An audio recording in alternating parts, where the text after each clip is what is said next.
I don't know if I necessarily know exactly what you mean or followed it all, but I'll just do my best, and then you can like bring All right. back. From this perspective, I would say that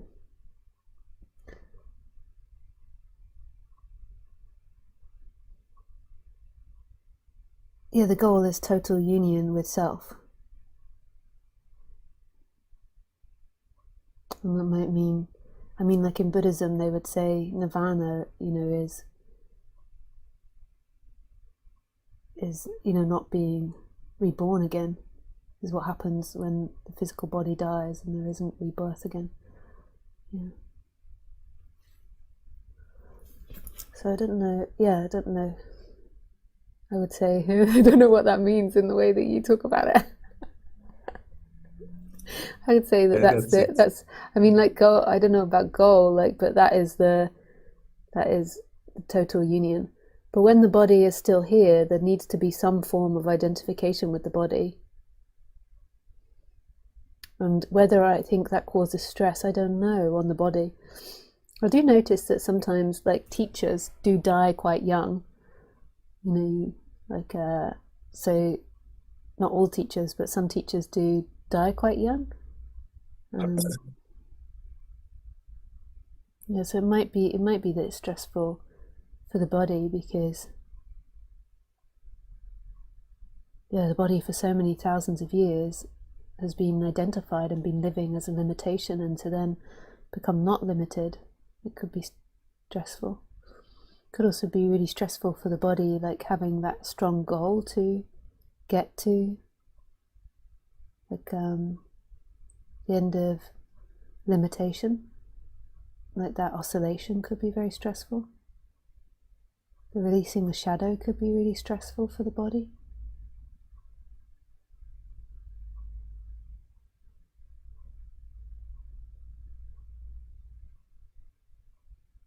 Have you ever listened to the telepathic tapes?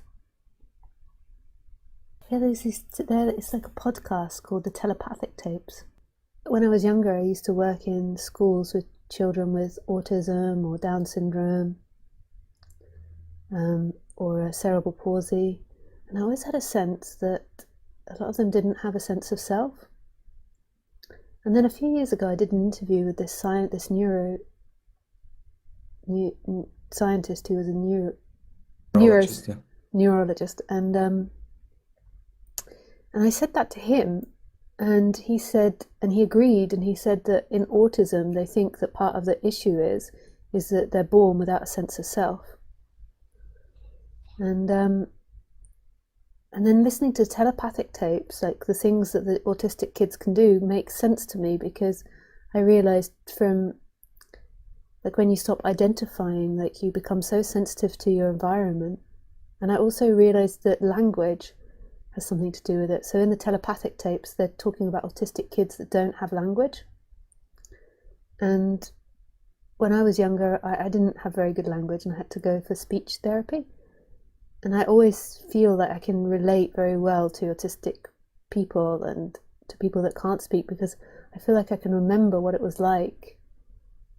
And so yeah, I think it's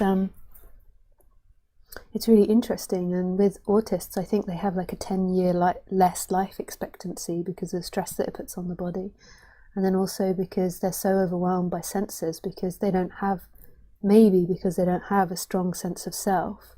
They're kind of in this halfway house where they're expanded and they're picking up on their environment, and they've got no way to deal with it, and so it's maybe very stressful. I think it is very stressful for them. But the telepathic tapes really gave that extra wink from the universe that there is like this possibility. And yes, it might be that it's really stressful in our body because we're maybe evolving a new species, and through any rapid evolution, it's going to be really stressful for the species. It is, Yeah. because I think in the end, normal regular life isn't set up for awakening. I think it's set up for seeking.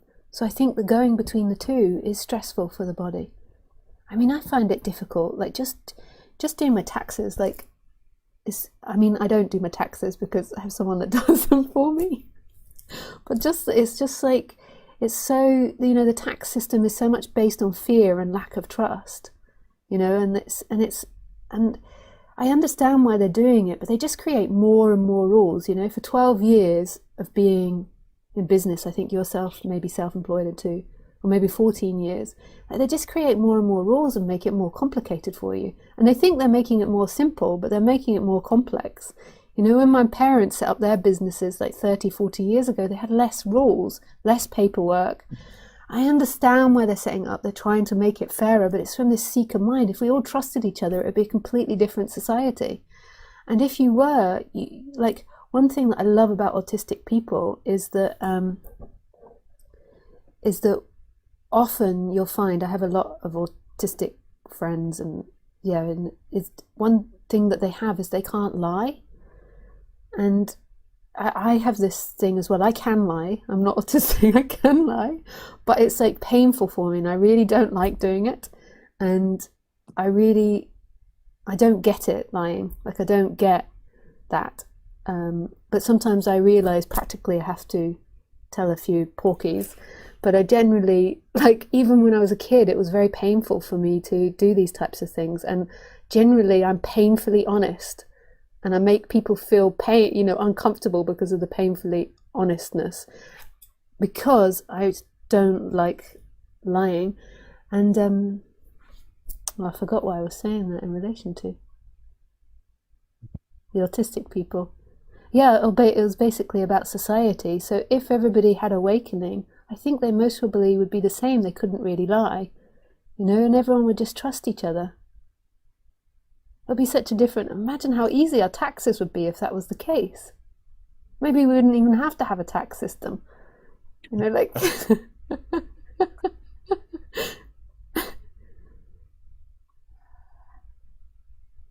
like it is difficult, society, because you're kind of navigating this world between awakening, which is a radically different way of being, and then living in a society that's deeply contracted. And all the systems, so you work at a university, the systems are set up with a mentality of contraction. It is going to feel limiting when you go into it. You're most probably going to have lots of restrictions on you. If you do this, you could get sued, or this is inappropriate to do, or that is inappropriate to do. And all of it saying you can't behave as you are truly in this moment. You've got to abide by these ideas. And what awakening is coming back to your natural flow. And that's what society doesn't understand. And sometimes you have to go through dark shadow stuff to get to that. Like you have to, in the end, like to be able to teach properly, you have to be natural. You have to be your flow, not all these ideas and curriculum. Like imagine 100, 200, 300 years ago, like teaching would have been so different. Now it's like curriculum and passing tests because we don't trust each other. Because we're so afraid of each other in the end. And I know the idea of it is to make things better, but it's because we don't trust each other to learn properly because of the suffering mentality. And not trusting each other to say, I don't know, when we don't know something. Because of pride and arrogance, all these types of things. Like, I don't want to beat up on society. There's loads of really amazing things that we get to do this now is really amazing. Like, and it's really, like, Europe rocks, the amount of freedoms we get in comparison, and the healthcare, like all these things that we have. But then there is another element where it doesn't quite fit. And we are living in this halfway house, where most of society is identified, and then there's some people that are popping.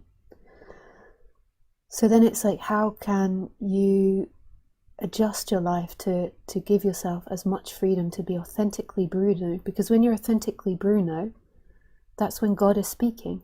Like, what God wants us to be is just be ourselves. Like, so authentically Bruno. So where can you create that in your life? 1 second.